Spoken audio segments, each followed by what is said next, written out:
With us on the line is Governor Martin O'Malley, former governor of the great state of Maryland, Mayor of Baltimore. Governor O'Malley, welcome to the program.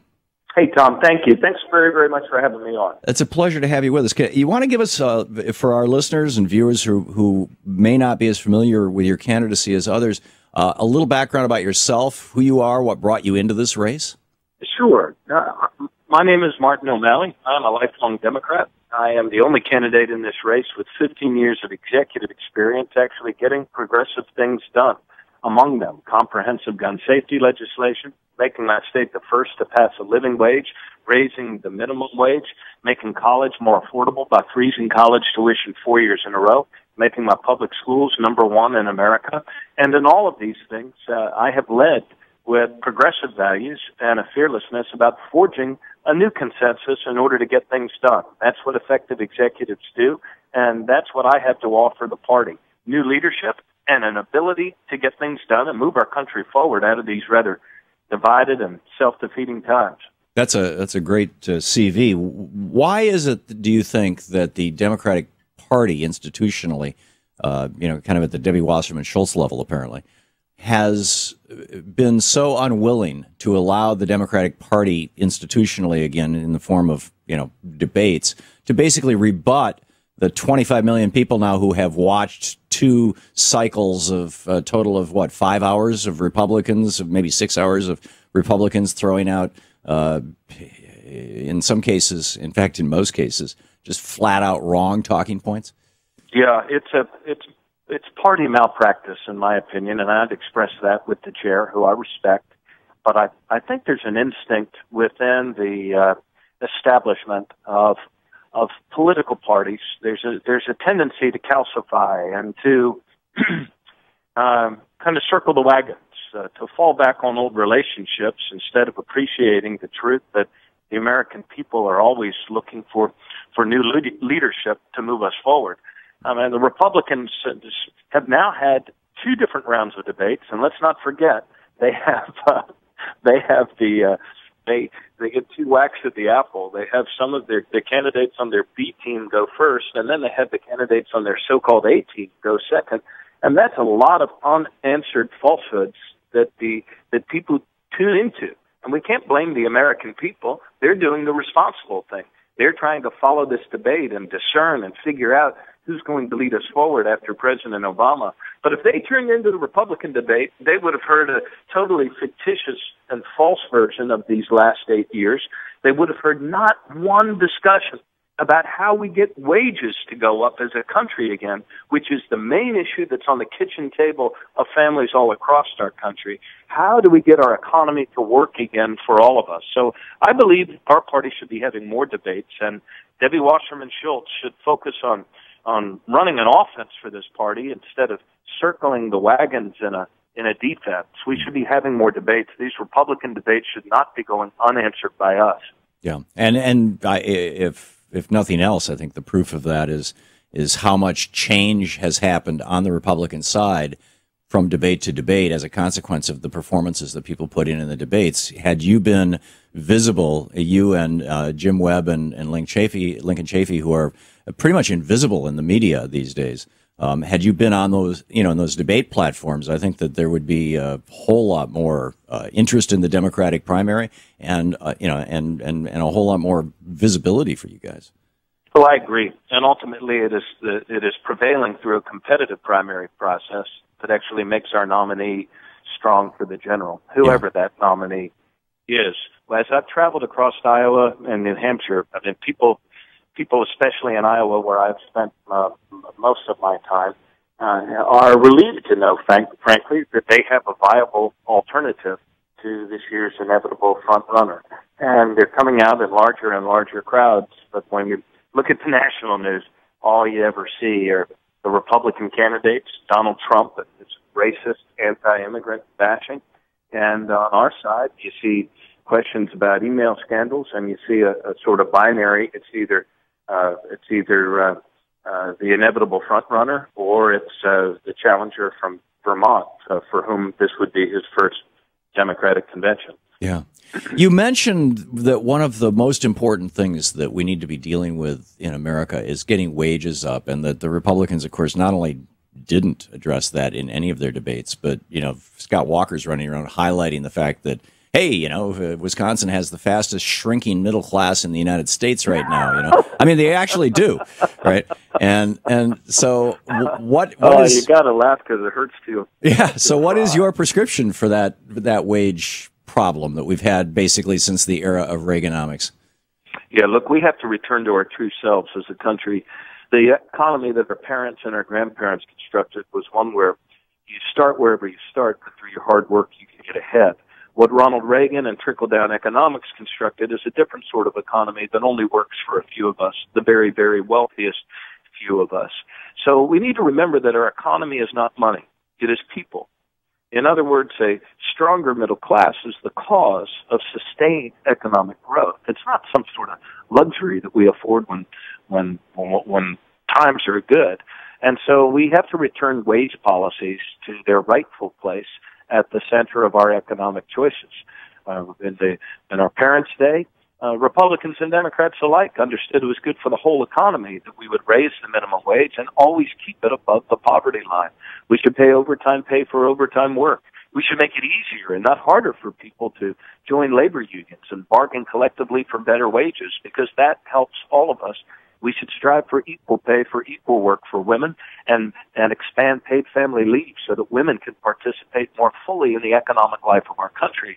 In other words, the prescription that works for our economy, that allows us to move forward, are the things that we used to do, like making college affordable for people instead of pricing it out of the range of families, or worse, saddling our kids with a mountain of debt for their lifetimes. And these are the issues that we have to offer to the American people. And if we put the reality economics up against their voodoo economics, I believe that we will prevail in the general. But if we hide it under a bushel basket, if we refuse to debate, if we refuse to let the people know who our candidates are and the record and the ideas they have to offer, then shame on us. We're talking with Governor Martin O'Malley. MartinO'Malley.com is the website. Sir, you introduced a gun control plan in Harlem yesterday, I understand. Can you tell us about that? Sure. I had laid out 15 strategic goals, Tom, for our nation to rebuild the American dream we share. And, of course, the foundation of any people is the security of our people. We have a sickness in our country, and we bury far too many Americans who die deaths at the hands of guns. And I believe that we can do better. So I've set a strategic goal for our nation that I would pursue as president of cutting gun deaths in half within the next 10 years. What we did here in Maryland were actually things that worked, things that we passed comprehensive gun safety legislation. We required common sense background checks with fingerprints for the purchase of new guns. We also banned combat assault weapons, which I believe have no place in being offered for sale in a civilized society. And as president, I know that one of the things that we have to do is take the blindfold and the handcuffs off of our own federal agencies, like the ATF and the FBI, when it comes to pursuing the illegal trafficking of guns. Gun laws vary from one state to another, and therefore what cannot be denied, especially as I speak to you from my perspective on the East Coast, is that there is an iron pipeline, a flow of guns that go from states with very, very lax or no regulations on sales to states that actually do have restrictions. So we need to make the trafficking in illegal guns a federal felony. It is not right now. And we need to give our law enforcement agencies the ability to crack down on these illegal trafficking of firearms. That's great stuff, and I salute you for having the courage to stand up to the NRA and this massive lobbying effort. Yeah, these guys amazing, are like thugs. How many Democrats cave when actually common sense and a growing consensus is on our side. Look, This wasn't easy when we did it in Maryland. We took action after the slaughter of the innocent in Newtown, Connecticut.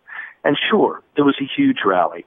Thousands of people came down to jam the halls and testify against. But we rallied we rallied those that were in favor of it as well. And not only did we win the legislative debate and pass it into law, but the NRA didn't even dare to send it to referendum, which they had the ability to do here in Maryland, to try to kill it. And the reason they didn't try to send it to referendum is we had forged a new consensus in the public by talking about these common sense measures without running roughshod or taking away people's hunting traditions or their ability to hunt. We want people to hunt. We want people to renew their hunting licenses in Maryland. That helps us preserve our open space. So we built a new consensus, and that's what we need to start doing again as a party, instead of cowering in the shadows and acting like we can't face down the NRA when people are being murdered in the numbers they are in our nation. One of the other things that I thought was brilliant. It was your analysis of what's going on in the Middle East. To the best of my knowledge, none of the other candidates, Democratic, Republican, if frankly the media isn't even talking about the role that global climate change is playing, particularly in the crisis in Syria. And you have raised that. Can you speak to that? Well, thank you, and thanks for noticing that. You know, I talked about climate change in reference to it, how it compounded and exacerbated the threat in Syria, and almost in a casual way, and with a reporter on the air. And I was amazed at the way the Republicans rose up to say that I somehow didn't understand what was going on, and I was equally gratified to see so many smart people in our security agencies and the Defense Department rise up to say that's exactly what happened. And what happened was this. And because of climate change, we are seeing longer and more exaggerated periods of extreme weather, including drought. Several years ago, an extreme drought hit Syria. It drove farmers off of their land into the cities, where their government was not capable of providing for the needs of its people. Unrest followed as people couldn't feed their own kids and feed their families. That was followed by a crackdown by Bashar al-Assad and the Syrian regime. That led to greater protests. That led to civil war. And that led to the cascading effects that gave an opening for ISIS to emerge here, and then actually turn not only on the Syrian people, but to turn on Iraq as well. So climate change and the effects of climate change is absolutely a threat multiplier in this new era that we find ourselves in. And we need a new foreign policy that's more nimble, more far-seeing, and better able to identify these threats as they are arising and take action with like-minded nations to mitigate these threats, rather than waiting until a point where it seems like our only options are bad ones, namely military, American boots on the ground or not. We need a more far-seeing national security strategy, and that's one of the most glaring examples of the need for that new strategy. I noticed that we're speaking with Governor Martin O'Malley, and I noticed when I go to your website, the kind of final question here, at martino'malley.com, and mouse over the vision list: criminal justice reform, Dear Wall Street, debt-free college, expand Social Security, foreign policy, gun reform, homeland security, immigration, national service, new climate leadership.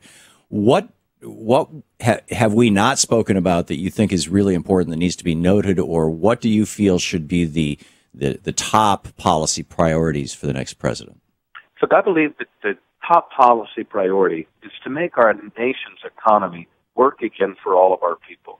We are now coming off of a decade, and the first time this has happened since World War II, where even though we're all working harder, even though our country's doing better because we've created 66 months in a row of positive job growth, for all of that hard-won progress, the hard truth that we have to own as Americans and as Democrats is this: that wages have actually remained the same or gone down for 70% of us. This is not an economy, therefore, that's working for all of us. And that's what we need to fix as a people.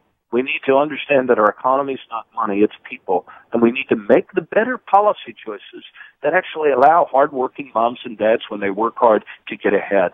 But unless we get wages to go in the right direction, nothing really works very well in our country long term.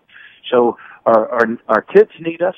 Our country needs us and this planet needs us to start acting like Americans again, realize that we're all in this together, and make our economy work for all of us instead of genuflecting or kowtowing to the bullies of Wall Street when it comes to economic policies. Amen. Governor Martin O'Malley, the website martino'malley.com.